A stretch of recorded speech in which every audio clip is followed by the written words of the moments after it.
अस्सलाम वालेकुम। कुछ लोगों का ये इशू आ रहा है इन्फिनिक्स के मोबाइल को इस्तेमाल करते हुए वॉलपेपर को रोल करने वाला जो है विजेट उसको यूज़ करते हैं और वो अगर गायब हो जाता है तो उनको पता नहीं चल रहा कि किस तरीके से वापस लाना है। तो इस वजह से मैं ये वीडियो बना रहा हूँ। रोटेट करने वाला जो विजेट है उसको किस तरीके से वापस लाना है। सिंपल प्रोसीजर है, इतनी ज़्यादा लंबी ये वीडियो नहीं होने वाली, बहुत टू द पॉइंट ये वीडियो होगी।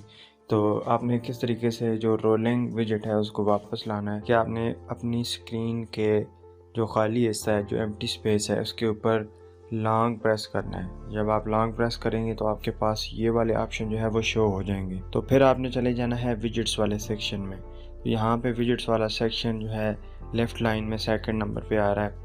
तो यहाँ पे विजेट्स वाले सेक्शन में हम चले जाते हैं। जब आप विजेट्स वाले सेक्शन में आ जाएंगे तो सबसे पहले आपको रोलिंग वाला सेक्शन जो है वो मिल जाता है। तो आपने यहाँ से इसको पकड़ना है। जब आप इसको पकड़ते जाएंगे तो ये जो दूसरे आइकन है वो हिलना शुरू हो जाएंगे। तो आपने क्या करना है, यहाँ से इसको पकड़ना है, इसके ऊपर उंगली रखनी है और इसको उंगली को छोड़ना नहीं है और ऐसे ही इसको लेके ना बाहर आ जाना है। जब आप इसको ऐसे लेके बाहर आ जाएंगे फिर यहाँ पे जब यह होम स्क्रीन के एक खाली जगह पे आ जाएगा, यहाँ पे आपने इसको छोड़ देना है। जब आप इसको छोड़ते जाएंगे तो ये आपकी स्क्रीन का आइकन बन जाएगा। अब आप बैक जा सकते हैं, बैक चले जाएं और अब यहाँ पे आप इसके ऊपर क्लिक करेंगे तो ये जिस तरीके से पहले काम करता था वैसे काम करेगा, आपके वॉलपेपर को रोटेट वगैरह कर देगा। तो इस तरीके से आपने जो है वो रोलिंग वाले को वापस ला सकते हैं और इससे यूज़ कर सकते हैं। तो उम्मीद करता हूँ कि ये शॉर्ट वीडियो आपको पसंद आई होगी जिसमें मैंने ये बताया कि आप किस तरीके से ये रोलिंग वाली एप्लीकेशन ब्लैस को वापस ला सकते हैं। अगर आपको वीडियो अच्छी लगी है तो आप इस वीडियो को लाइक कर दीजिएगा। मेरे चैनल पर पहली दफ़ा आ रहे हैं तो सब्सक्राइब कर दीजिएगा।